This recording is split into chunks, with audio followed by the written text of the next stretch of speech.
سارا شہر حضرت ابراہیم کو مان گیا تھا کہ حق پر ابراہیم ہے، مگر اس کے باوجود انہیں آگ میں جلانے کا جب فیصلہ ہوا تو سب تماشا دیکھ رہے تھے، مگر ابراہیم مطمئن تھے، اس لیے کہ وہ تو امتحان دے رہے تھے اپنی جان کا۔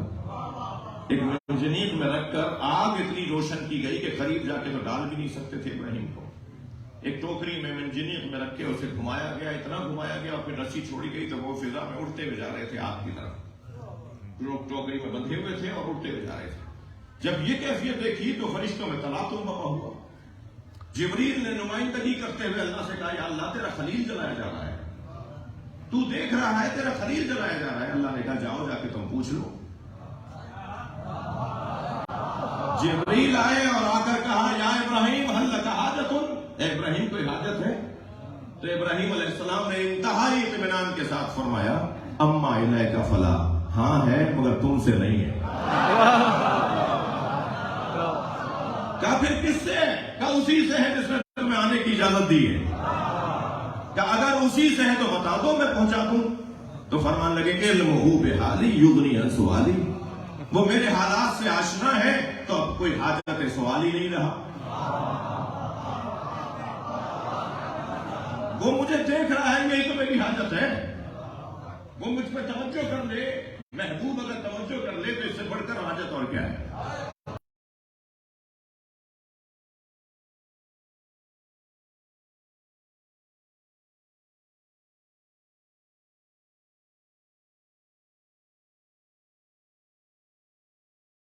اس لیے کہ اللہ نے ارادہ کر لیا کہ یہ آگ کونی بردن و سلام، ٹھنڈی پڑ جا۔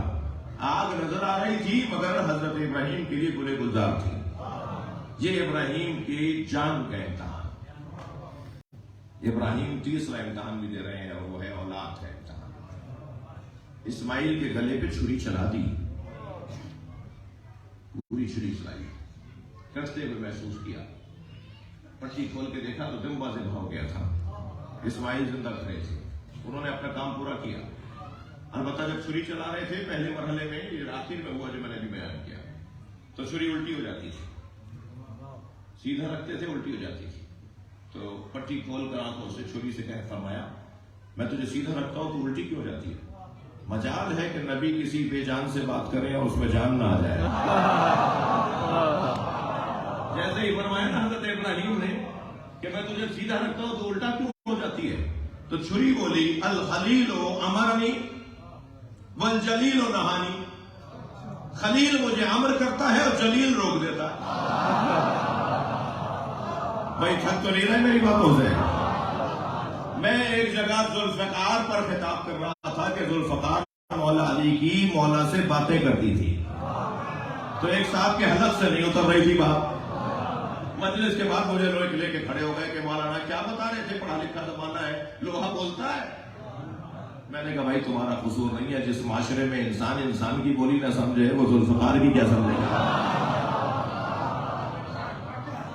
مولا علی کی ذوالفقار مولا علی سے باتیں کرتی تھی جی، حضرت موسیٰ کا عصا حضرت موسیٰ سے باتیں کرتا ہے، حضرت ابراہیم کی چھری نے حضرت اسماعیل سے گفتگو کی۔ ادھر حضرت ابراہیم نے اپنے بچے کے گلے پہ چھری چلائی، چھری چل گئی، پوری طرح سے بہا کر دیا۔ جب پٹی کھول کے دیکھا تو اسماعیل زندہ تھے اور ایک دمبا ذبح ہو گیا تھا۔ تو پھر کہا یا اللہ کیا میری قربانی قابل قبول نہیں ہے؟ آواز آئی وَفَدَيْنَاهُ بِذِبْحٍ عَظِيمٍ، ہم آپ کی قربانی کو ایک بڑی قربانی پہ مؤخر کر رہے ہیں، ہمیں اپنے دین کے لیے اس سے بڑی قربانی چاہیے، اور تم ہی سے دیں گے، اس لیے کہ حسین بھی تو تمہاری بچے ہیں، تمہاری نسل سے تو حسین ہے۔ ہم ایک بڑی قربانی لیں گے جو اس سے بڑی ہوگی، اس قربانی سے بڑی ہوگی، ہم اس کو مؤخر کر رہے ہیں بڑی قربانی پر، جسے علامہ اقبال کہتے ہیں اللہ اللہ بائے بسم اللہ پدر، مانیے ذبح عظیم آمد پسر۔ جو قرآن میں ذبح عظیم کی آیت ہے نا، وَفَدَيْنَاهُ بِذِبْحٍ عَظِيمٍ، اس سے مراد پسر یعنی علی کا پسر، بے کے نیچے کا نقطہ علی بابا، اللہ اللہ بائے بسم اللہ پدر، مانیے ذبح عظیم آمد پسر، علی یعنی پدر نقطہ تحتبا، اور پسر یعنی حسین، مانیے ذبح عظیم۔ یہ علامہ اقبال کے دو مصرے ہیں۔ میرا محترم مجمع سے ایک سوال ہے. حضرت ابراہیم سے اللہ نے 3 چیزیں لیں اور واپس کر دی، مگر امام حسین سے ساری چیزیں لے لی. یہ کیسے سمجھیں گے؟ میں ایک مثال دوں گا. آپ اپنے 4 سالہ 3 سالہ بچے کے لیے ٹافی خرید کے لائیں، اسے ٹافی دیں اور ریپر کھول کے کھانے لگے تو آپ ہاتھ بڑھا کے کہیں بیٹا مجھے دے دو. اول تو دے گا نہیں جی. بچہ نہیں، ہم بھی پیدائشی طور پہ کنجوس ہیں. ہم پیدائشی کچھ کمزوریاں لے کر آتے ہیں، جس میں سے ایک کنجوسی کی کمزوری ہے. ہمارے اندر دینے کا جذبہ پیدائشی نہیں ہے. تبھی تو علی کے دروازے پہ بلایا جا رہا ہے تاکہ سخی ہو جاؤ، شجاع ہو جاؤ. ان کے ساتھ جڑ جاؤ جو سب سخی بھی تھے، شجاع بھی تھے. اول تو یہ بچہ دے گا نہیں، اور اگر دے دے تو آپ کھائیں گے نہیں، اور اگر کھا لیا تو سارا معاشرہ مذمت کرے گا بچے کی ٹافی کھا لے. کتنا ہی آپ کہتے ہیں ہم ہی تو لائے تھے. بھائی لائے تھے تو دی کیوں تھی؟ دے دی تھی تو لے کیوں لی؟ لے لی تو کھا کیوں لی؟ سارا محلہ مذمت کرے گا بچے کی ٹافی کھا لے جی. لیکن یہی بچہ جب 40 سال کا ہوگا، کمشنر لگے گا، سیکٹری لگے گا، کاروباری ہو جائے گا، بڑا آدمی بن جائے گا، یہ آپ کو گاڑی لا کے دے گا، آپ لے لیں گے، کھانا لا کے دے گا، کپڑے لا کے دے گا، جو کہیں گے یہ لا کے دے گا. 35 سال پہلے اس سے ٹافی نہیں لی، اور 40 سال کے بعد اس سے آپ ہر چیز لے رہے ہیں. یہی فرق ہے ابراہیم اور حسین میں. ابراہیم علیہ السلام بندگی کا بچپنا ہے، حسین بندگی کی جوانی ہے. جب ابراہیم ہی علیہ السلام کا بیٹا بچہ، ابراہیم علیہ السلام کا یہ اولاد امام حسین بندگی کا یہ کمال دکھائیں گے تو اللہ امام حسین سے ان کا مال بھی لے لے گا. سب کچھ لٹا ہے کربلا میں، حتیٰ اتنے باریک باریک بالیاں بھی چھین لی.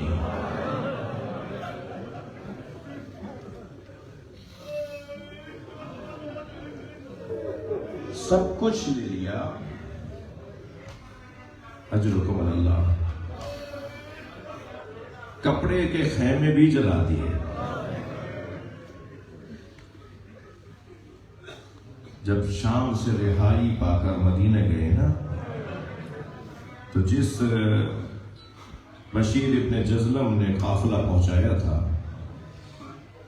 امام سجاد نے ایک رومال بندھا ہوا انہیں دیا کہ میری پھوپھی نے کہا ہے ہم کسی کا احسان نہیں رکھتے، تم ہمیں یہاں تک لے کر آئے ہو، ہماری طرف سے یہ ہدیہ قبول کر لو. بشیر کہتے ہیں کہ وہاں رش تھا تو میں نے کھول کر دیکھا نہیں کہ اس میں کیا ہے. جب میں نے دور جا کے کھولا تو اس میں بیویوں کے زیورات تھے. اگر یہ مانگتے نا تو یہ اتار کے دے دیتی. یہ تو ویسے ہی دینے والوں کا گھرانہ ہے، ویسے ہی عطا کرنے والوں کا گھرانہ ہے.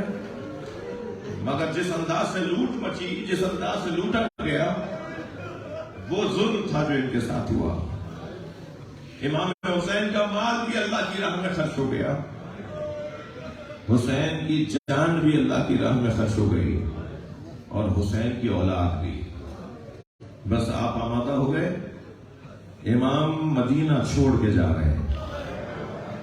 اللہ کسی کو وطن نہ چھوڑوائے، اور وہ بھی اس حالت میں کہ یہ فیصلہ کر دیا جائے کہ یا تو بیعت لے لو یا سر لے لو. اور امام حسین نے فرمایا ولید ابن عقبہ سے کہ کل روشنی نمودار ہونے دو. گورنر مدینہ تھا جس کے پاس یزید کا خط آیا تھا کہ حسین کی بیعت، حسین سے بیعت میری لی جائے، اور اگر حسین بیعت نہ کرے تو حسین کا سر کاٹ لیا جائے. رات کی تاریکی میں جب امام کو خط دیا، امام نے پڑھا، واپس دیتے ہوئے فرمایا کل سورج نکلنے دو، سارے مدینے کو جمع کرو، اصحاب مصطفیٰ کو جمع کرو، سب کے سامنے مجھ سے سوال بیعت کرو. یہ کہہ کر امام لوٹے تو مروان نے یزید سے کہا کہ اگر آج حسین چلے گئے تو پھر ہاتھ نہیں آئیں گے.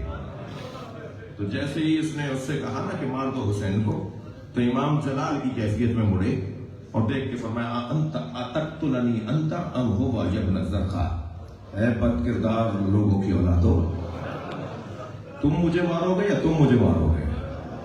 جیسے ہی امام کی آواز بلند ہوئی تو ایسے ہی دروازہ کھلا اور تلوار نکالتے ہوئے عباس داخل ہوئے۔ آگے بڑھ کر کہا مولا آپ کو کس نے تکلیف پہنچائی؟ امام 2 قدم آگے بڑھے، حضرت عباس کے دستے شمشیر پہ ہاتھ رکھ کے فرمایا عباس یہ مدینہ ہے، کربلا نہیں ہے۔ اجرکم اللہ، اجرکم اللہ، اللہ کسی غم میں نہ رلائے سوائے غم اہل بیت میں رونے رلانے والوں میں قرار دے۔ ڈاکٹر صاحب بیٹھ جائیے، آپ بھی بیٹھ جائیے، اللہ آپ کو کسی غم میں نہ رلائے۔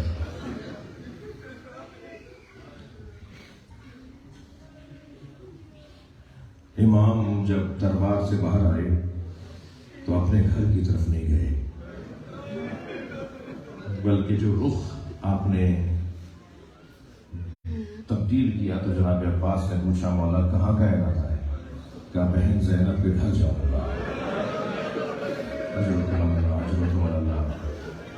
رات کی تاریکی میں جب جناب زینب کے دروازے پہ دستک ہوئی، غلام دروازے پر آیا، دیکھا حسین کھڑے ہیں تو دوڑتا ہوا اندر گیا، آوازیں دینے لگا عبداللہ بن جعفر، جناب زینب حسین آئے ہیں، حسین آئے ہیں۔ سب اپنی اپنی جگہ سے نکلے، باہر آئے۔ جناب زینب نے آگے بڑھ کے بھائی کا استقبال کیا اور فرمایا بھائی رات کی تاریکی میں آنے کا ارادہ، مجھے بلا دیا ہوتا۔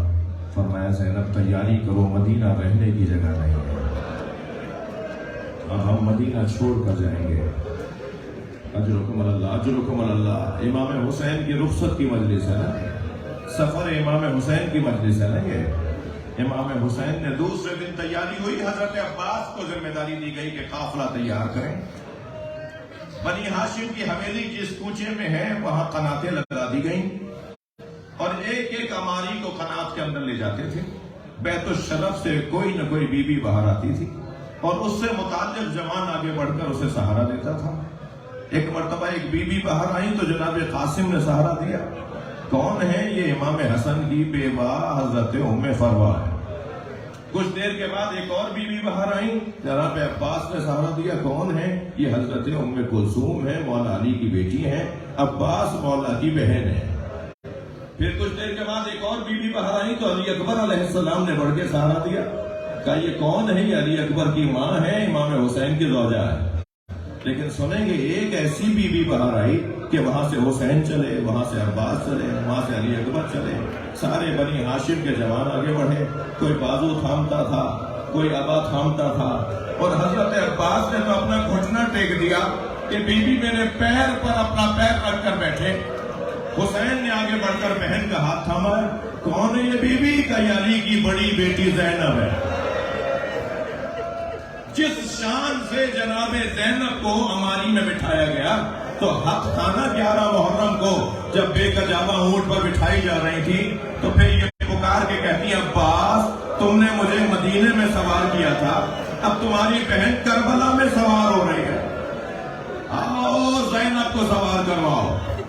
اجرکم اللہ۔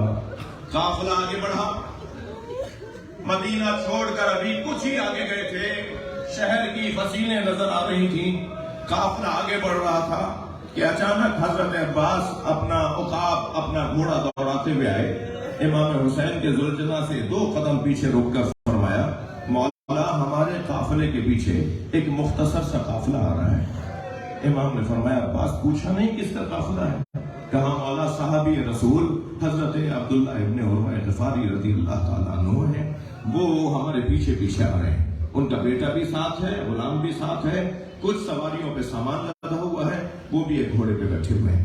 جیسے امام حسین نے نانا کے صحابی کا نام سنا، ذوالجناح سے کہا مجھے نانا کے صحابی تک پہنچا۔ گھوڑا امام حسین کو حضرت عبداللہ ابن عروہ غفاری تک لے کر آیا۔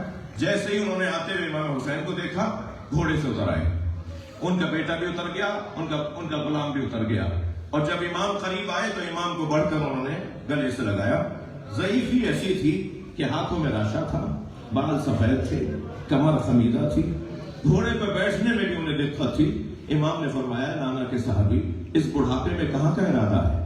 آپ کہاں جا رہے ہیں؟ فرمانے لگے حسین تم کم سن تھے، نبی خطبہ دے رہے تھے، تم مسجد میں آئے، تمہارا پیر تمہارے کرتے میں الجھا، تم زمین پر گرے، نبی نے ممبر چھوڑ دیا، آگے بڑھ کر تمہیں گود میں لیا، پھر اپنے ساتھ ممبر پہ لے جا کر بٹھایا، اور ہم سارے صحابیوں سے کہا میرے حسین کو غور سے دیکھو، اگر یہ اپنے بچوں کے ساتھ مدینہ چھوڑے اور تم میں سے کوئی زندہ ہو تو اس کا ساتھ ضرور دینا، اسے تنہا نہ جانے دینا۔ اے حسین میں بوڑھا ضرور ہوں مگر مجھے نبی کی وصیت پہ عمل کرنا ہے، میں تمہارے ساتھ ساتھ چلوں گا۔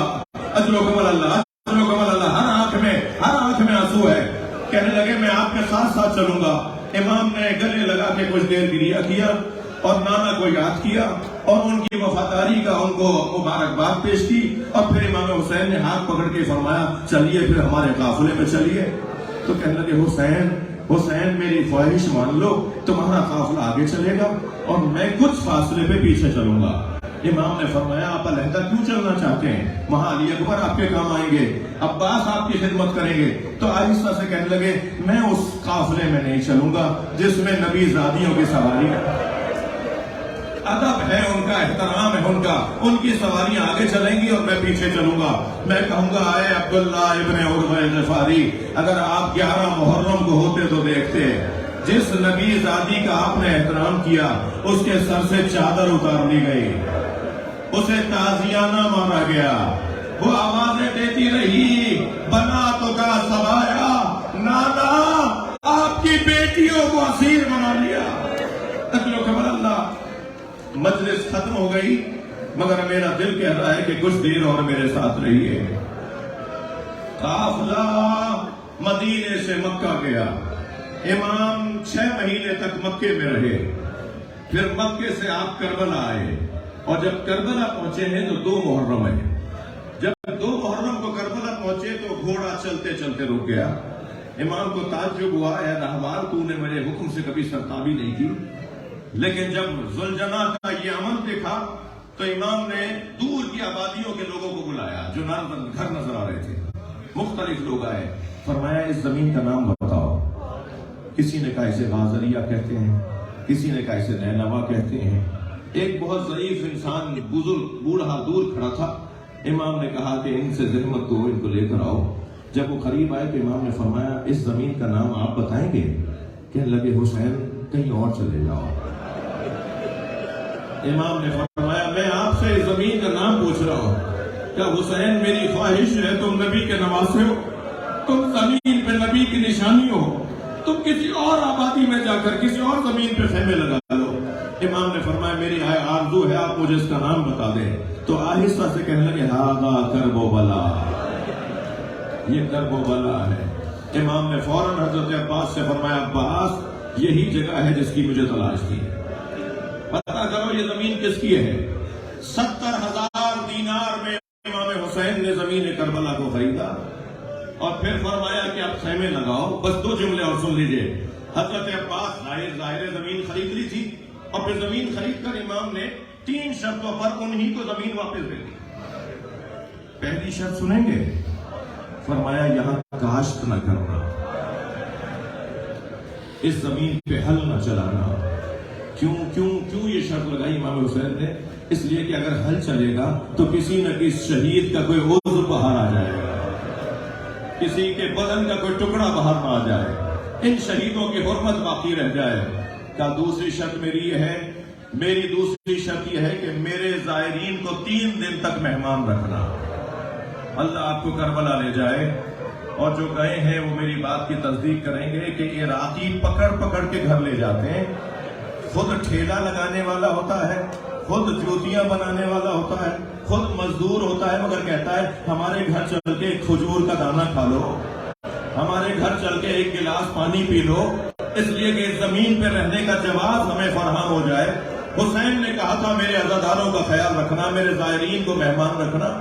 دوسری شرط امام نے یہ لگائی، اور تیسری شرط امام نے یہ لگائی کہ جب ہمیں مار کر یہ لوگ چلے جائیں اور ہمارے لاشوں کو چھوڑ کر چلے جائیں تو پھر آ کر تم ہمیں دفنا دینا، اور اگر تمہارے اندر جرأت نہ ہو تو پھر اپنی عورتوں سے کہنا کیا غربت ہے، نبی کی شادی ہو کے کیا غربت ہے، یا پھر اپنے گھر کی عورتوں سے کہنا کہ وہ آ کر ہمیں دفنا دیں. پھر فرمایا اگر ان میں بھی ہمت نہ ہو تو اپنے بچوں سے کہنا کھیلتے ہوئے آئیں, ایک مشت خاک کی اٹھائیں, ہمارے جسدوں پہ وہ خاک ڈال دیں تاکہ ہمارے جنازے چھپ جائیں. اجرکم اللہ, اجرکم اللہ. حضرت عباس نے, بس آخری روایت, حضرت عباس نے نہر کے کنارے خیمے لگا دیے. زمین تو امام حسین کی تھی, جہاں چاہیں خیمے لگائے, اپنی جگہ ہے. نہر کے کنارے خیمے لگائے. 4 محرم کو شمر کا لشکر آیا اور اس نے آتے کے ساتھ یہ کہا کہ حسین کے خیمے نہر سے ہٹاؤ. لوگوں نے بتایا حسین نے زمین خرید لی ہے, یہ ساری ملکیت حسین کی ہے. کہا اس کے باوجود خیمے ہٹائے گئے اور پیغام دیا کہ خیمے ہٹا دو ورنہ میں ہٹانے آ رہا ہوں. عباس جسے کربلا کا انتظار تھا, وہ تو خدا سے چاہ رہے تھے کہ کوئی ایسی بات ہو جائے. جیسے ہی خبر آئی نا کہ شمر لشکر لے کر آ رہا ہے خیمے ہٹانے کے لیے, حضرت عباس نے تلوار نکالی, زمین پہ خط بنایا اور خط کے ساتھ کھڑے ہو کے فرمایا کسی میں جرأت ہے تو خط پھاند کے دکھائے. میں آج ہی کربلا کا قصہ تمام کر دوں گا. شمر کا لشکر بڑھ رہا ہے اور عباس اکیلے کھڑے کہہ رہے ہیں کسی میں جرأت ہے تو خط پھاند کے دکھائے. امام حسین نے حضرت عباس کے یہ تیور دیکھے تو جناب زینب کے خیمے میں چلے گئے. فرمایا بہن زینب عباس کو بلا لو. جناب فضہ باہر آئیں, آقا زادے تمہیں آقا زادی زینب بلا رہی ہے. فرمایا ماں بی بی کو میرا سلام کہو اور کہو چند لمحوں میں خوشخبری لے کر آ رہا ہوں, میں آج جنگ تمام کر رہا ہوں. جناب فضہ خیمے میں گئی اور پھر جلدی سے واپس آئیں اور کہا زینب کہہ رہی ہیں تم آتے ہو یا میں آ جاؤں. بس یہ جملہ سننا تھا, تلوار نیام میں رکھی, خیمے میں آئے, دیکھا حسین جناب زینب کے برابر میں کھڑے ہیں. امام حسین کو دیکھ کر سمجھ گئے کہ مولا کیا چاہتے ہیں. آواز دے کر کہا مولا خیمے ہٹا دو. مولا حسین نے گردن سے اشارہ کیا عباس خیمے ہٹا دو, عباس خیمے ہٹا دو. بہت رو لیے, مجلس ہو گئی. کوفے کے بازار میں قیافہ شناس نے جناب عباس کا چہرہ دیکھا تو یہ کہہ کر پیچھے ہٹا, چہرہ بتا رہا ہے یہ گھٹ گھٹ کے مرا ہے. جو اس کی آرزویں تھی وہ پوری نہیں ہوئی, جو یہ چاہتا تھا وہ پورا نہ سکا.